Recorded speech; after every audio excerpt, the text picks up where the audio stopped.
A small island. No rivers. No vast plains. Yet for centuries, Rhodes controlled every merchant vessel crossing the ancient Mediterranean. And the world has never fully uncovered how. Beneath ancient trade winds, a geographic trap waited. Egypt, Greece, Rome. Every ship threading the Mediterranean had to pass within sight of one island. Rhodes did not find power. Power found Rhodes. The Mediterranean was the ancient world's internet. And Rhodes was the router.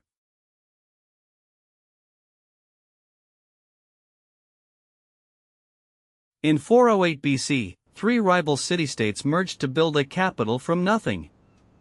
This was not unity. This was engineering. One decision that would reshape every sea route in the ancient world.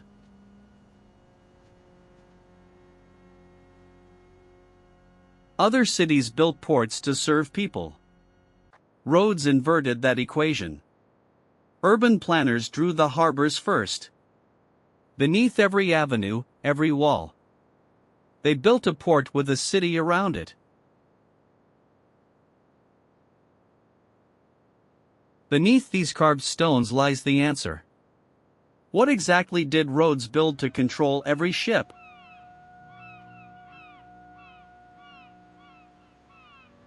One island engineered control over every ship, every route, every empire's trade across the Mediterranean.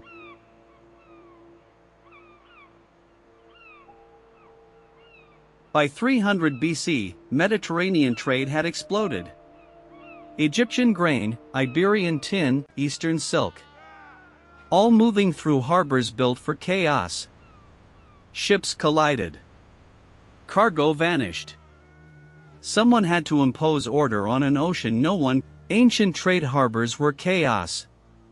Overcrowded vessels, no separation of warships from merchants, fire spreading unchecked through timber hulls. This was the crisis Rhodes decided to engineer its way out of.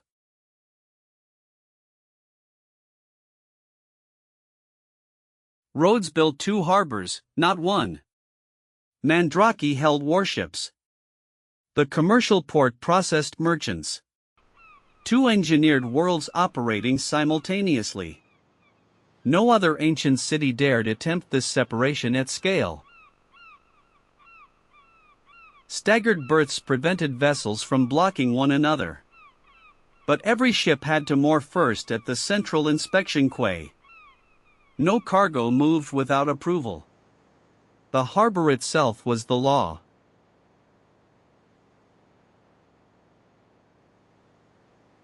A grain merchant from Alexandria cannot simply dock. State officials board at inspection. Every amphora weighed, tariffs assessed, provenance recorded. Only then. A berth assigned. Commerce became a controlled system. The ancient world's first systematic customs inspection. Not tax ambush, but designed process. The revenue funded everything that followed. Beneath the harbor's calm surface lay a weapon of iron. A massive chain, suspended by wooden floats, stretched across the entire harbor mouth. One turn of a winch. No ship could pass.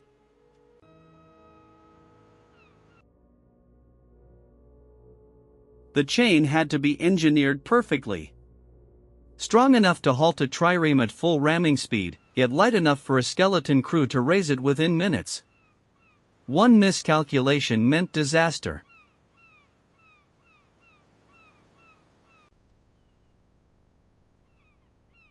No soldiers. No swords drawn. A chain rises from the water, and a captain's ambition dies. The harbor itself was enforcement. Cold iron replacing armies, engineering replacing war. When Demetrius Poliorcetes laid siege in 305 BC, that same engineering held. Supply ships broke through timed chain openings. The city survived. Infrastructure designed for trade had saved civilization. Demetrius commanded the greatest siege force ever assembled, yet could not breach Rhodes's harbors. Supply ships slipped through timed openings. The siege collapsed. Rhodes's engineering echoed across every Mediterranean port. Rhodes created state-employed harbor pilots whose sole purpose was guiding every foreign vessel through waters only they knew.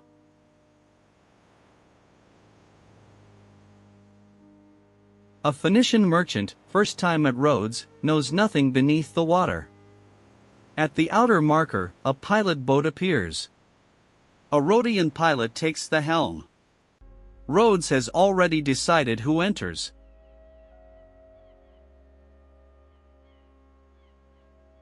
Rhodian pilots charged for every passage. Their knowledge of hidden rocks, currents, and wind patterns was real. Ships guided by these experts survived. Those refusing them often did not.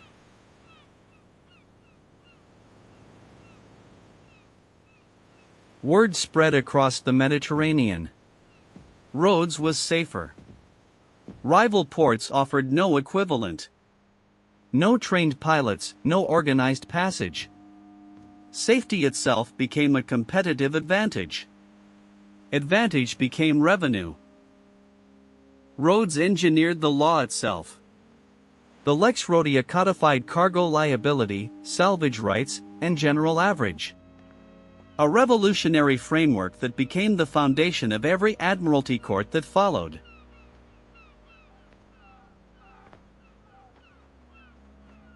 A storm forces an impossible choice. Jettison cargo or lose everything. Without law, one merchant bears total ruin. Rhodian general average changed that. Every stakeholder shares proportional loss. Maritime trade became insurable. When storms forced cargo overboard, who bore the loss? Rhodes had an answer. Rhodian law demanded every voyage participant share the sacrifice. Distributed loss that modern admiralty courts still invoke today. Romans adopted Rhodian maritime law wholesale. Byzantines codified it. Venetians built their empire on it. General average still governs ships crossing the Pacific. A 2,300-year-old decision never stopped ruling the sea. The Colossus was never just a statue. Positioned at the harbor entrance, visible for miles, it functioned as something far more powerful. A beacon, a warning, a declaration of dominance.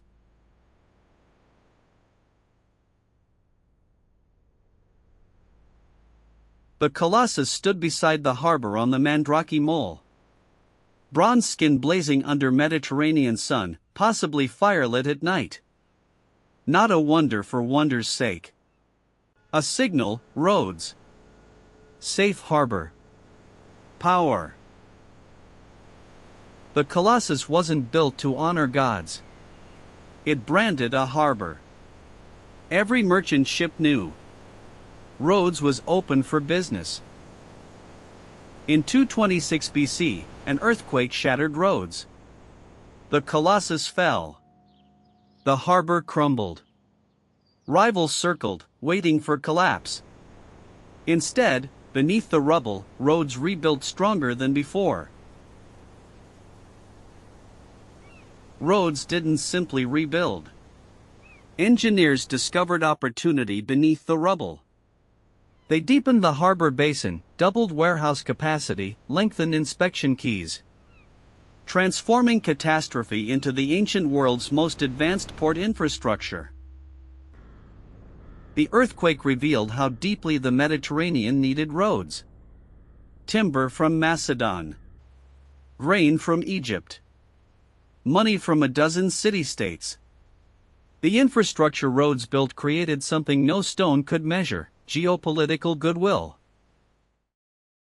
Rhodes never fell to a sword. In 166 BC, Rome declared Delos a free port. Tariffs vanished. Ships followed. The greatest harbor empire in the ancient world was simply outpriced. Beneath Rhodes's glory lay a fragile bargain. When Rome redirected trade to Delos, port revenue collapsed 85% within a decade. The pilot corps vanished. The empire unraveled.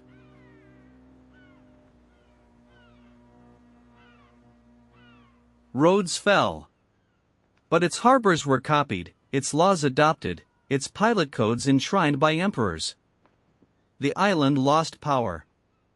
The engineering never did. Some victories outlast empires.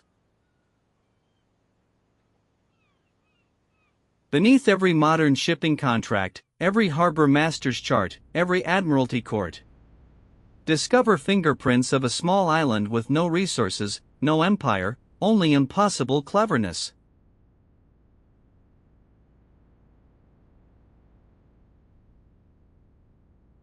Rhodes didn't control the Mediterranean with swords. It controlled it with systems.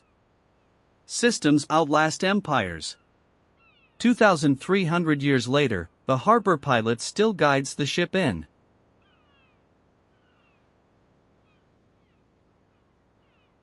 Rhodes built the blueprint for how civilization controls the sea. What empire comes next?